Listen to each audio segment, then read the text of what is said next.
مامۆستا ئیبراهیم ئەحمەد لە 6/3/1914 لە بنەماڵەیەکی ناسراوی شاری سلێمانی باشووری کوردستان لەدایک بووە. ڕەمزی فەتەح کە ئەفسەرێکی کورد بووە، مامی مامۆستا ئیبراهیم ئەحمەد بووە و کاریگەری زۆری لەسەر ڕۆشنبیربوونی برازاکەی هەبووە. هەر بۆیە زوو ڕەوانەی قوتابخانەی دەکات.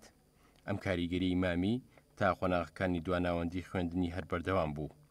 لە ساڵی 1937 لە شاری بەغدا کۆلێژی یاسا تاو دەکات. مامۆستا ئیبراهیم ئەحمەد لە تەکنووسین سەرقاڵی کاری سیاسیش بووە. لە شاری سلێمانی گوێبیستی سرود و هەنداوی نیشتیمان پەروەران و هەواڵی شۆڕشی شێخ محمودی نەمر بووە. هەروەها بۆردومانی شاری سلێمانی لەلایەن فڕۆکەکانی ئینگلیزەوە کاری تێکردووە.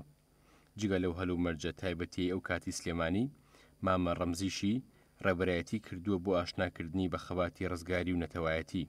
لە ساڵی سیەکاندا و لەگەڵ کۆمەڵی خوێندکاری کورد لە بەغدا گروپێک بە ناوی لاوانی کورد پێکهێناوە و گۆڤارێکشی بە ناوی دیاری لاوان بڵاو کردوێتەوە. مامۆستا ئیبراهیم ئەحمەد بە دامەزرێنەر و لێپرساوی ژێکاف لە کوردستانی باشوور دەناسرێت کە سەر بە مەڵبەندی کۆمەڵی ژیانەوەی کوردستانی ڕۆژهەڵات بووە کە سەروەری دامەزراندنی کۆماری کوردستان مەهاباد لە 1946 هەیە. لەگەڵ هەڤاڵەکانیدا توانی بووی لە زۆر ناوچەی کوردستان لقی ژێکاف و پاشان حیزبی دیموکراتی کوردستان بکاتەوە. پاش ڕوخانی کۆماری مەهاباد لە ساڵی 1947دا مامۆستا ئیبراهیم ئەحمەد و لقی ژێکاف لە پاش کۆبوونەوەیەک بڕیاریاندا بچنە ناو پارتی دیموکراتی کوردستان. مامۆستا ئیبراهیم بەسەرۆکی لقی سلێمانی پارتی دیموکراتی کوردستان هەڵبژێردرا. لە ساڵی 1948 پاش ئەوەی دەسەڵاتداری ئەو کاتەی عێراق بەربووە گیانی شۆڕژگێڕانی کورد و پارتی دیموکراتی کوردستان، مامۆستا ئیبراهیم ئەحمەد بۆ ماوەی 18 مانگ بەند کرا.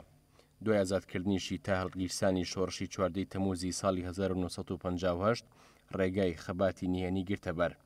لە شوباتی ساڵی 1951 لە میانی کۆنگرەی دووەمی پارتی لە شاری بەغدا، مامۆستا ئیبراهیم ئەحمەد بە کۆی دەنگی ئەندامانی کۆنگرە بە سکرتێری گشتی پارتی هەڵبژێردرا. هەر لەو کۆنگرەیەدا و لەسەر پێشنیازی مامۆستا ئیبراهیم ئەحمەد ناوی پارتی گۆڕا بۆ پارتی دیموکراتی کوردستان عێراق. لەسەر کار و چالاکی سیاسی لە هاوینی 1951دا لە سلێمانیەوە گوێزرایەوە بۆ کەرکووک. ساڵی 1961 مامۆستا ئیبراهیم ئەحمەد وەک سکرتێری پارتی دیموکراتی کوردستان و سەرنووسەری ڕۆژنامەی خەبات کاری کرد. پێش داخستنی ڕۆژنامەکە و لێسەنەوەی مۆڵەتی پارتی لە کۆتایی ساڵی 1961 ناچار بوو شاری بەغدا بەجێ بێڵێ خۆی بشارێتەوە. لەگەڵ هەڵگیرسانی شۆڕشی ئەیلول ڕووی کردە شاخ و لە ڕووی سیاسیەوە شۆڕشەکەی بەڕێوە بردووە.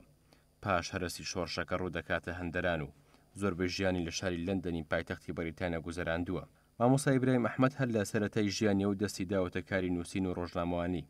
لە تەمەنی 18 ساڵیدا لە ڕۆژنامەی ژیان کاری کردووە و نۆبەری نووسینەکانی لەوێ بڵاو کردوێتەوە. لەبەر شارەزایی نووسین پیرەمێردی شاعیر و خاوەنی ڕۆژنامەی ژیان لە نووسینێکدا ستایشی مامۆستا ئیبراهیم ئەحمەد دەکا و دەنووسێت ژیان چاوەڕێی ئەم کوردیە ڕەوانەیە. پیرەمێردیش بە هیوای نەوجەوانانە. کاتێکیش خوێندن تاو دەکات دیسان پیرەمێرد باسی دەکا و دەڵێت لە خوێندەوارە هەڵبژێردراوەکانمان مامۆستا ئیبراهیم ئەحمەد کە کۆلێژی مافی تەواو کردووە. لە ساڵی 1939 بۆ ساڵی 1949 لەگەڵ مامۆستا عەلادین سەجادی گۆڤاری گەلاویش دەردەکەن. هەر بۆیە ناچار دەبێت لە ساڵی 1944 دەست لە کاری میری هەڵبگرێت. پاش سەرکەوتنی شۆڕشی 14 تەمووزی 1958 مۆڵەتی بڵاوکردنەوەی چەند ژمارەیەکی گۆڤاری ڕزگاری پێبەخشرا و هاوکات بەرپرسیارەتی ڕۆژنامەی خەباتیشی دەکرد. مامۆستا ئیبراهیم ئەحمەد بێجگە لەو ڕۆژنامانە خاوەنی ڕۆژنامەی کوردستان بوو کە سەرۆک مام جەلال سەرنووسەری بووە. ساڵی 1961 بەهۆی بڵاوکردنەوەی وتارێکی بەڕووی دەسەڵاتدارانی عێراقدا خەبات و کوردستان داخران و فەرمانی زیندانیکردنیش بۆ مامۆستا ئیبراهیم ئەحمەد دەرچوو. لە بواری ئەدەبیشدا مامۆستا ئیبراهیم ئەحمەدی نووسەر و پارێزەر چەندین کاری بە نرخی نووسیوە، ئەویش بە چەند چاکارێکی بە نرخ وەک ژانی گەل و کۆرەوەری و دواتیری کەوان و چەند بەرهەمێکی ناوازەی تر. نامیلکەی ئەلئەکراد وەلعەرەبیش کە لە ساڵی 1937 بە عەرەبی نووسیوێتی هەوڵێک بۆ ڕێخستنی پەیوەندی نێوان کورد و عەرەب لە عێراقدا. مامۆستا ئیبراهیم ئەحمەد دوای خەبات و تێکۆشانێکی نەپساوە لە پێناو مافەڕەوەکانی گەلی کورد ئێوارەی 8 چواری 2000 لە تەمەنی 86 ساڵیدا لە شاری لەندەن کۆچی دوایی کرد و تەرمەکەی گوێزرایەوە بۆ شاری سلێمانی و لە ڕێوڕسمێکی گەورەدا کە شایستی زیاتر لە نیو سەدەی خەبات و کۆششی ئەو کەسایەتیە بوو لە زێدی خۆی لە شاری سلێمانی بە خاک سپێردرا.